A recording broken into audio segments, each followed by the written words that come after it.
Welcome to the Banker Lamp. Please enjoy the video. In this video, I will explain how to play Undertale home on guitar. We'll start by learning the fundamental chords. You'll need C major, G major, a minor, and F major. For the original key, place a capo on the first fret.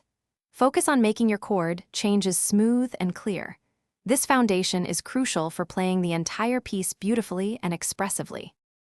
Next, let's tackle the strumming pattern and rhythm. A simple down-down-up-up-down pattern works wonderfully for this piece.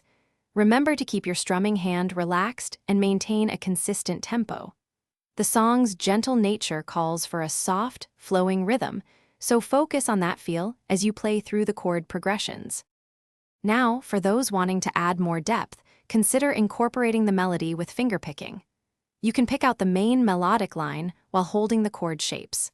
Start very slowly, focusing on each note's clarity and precision. Even a simple fingerpicking approach can add a beautiful, intricate layer to your rendition of home on the guitar.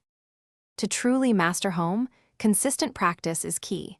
Aim for at least 15 minutes each day to build muscle memory and improve your dexterity. Using a metronome will significantly enhance your timing and rhythmic precision. Finally, play along with the original song to fine-tune your interpretation and ensure you capture its heartfelt essence. Keep practicing. Thanks for watching. If this was helpful, leave a like and consider subscribing. See you next time.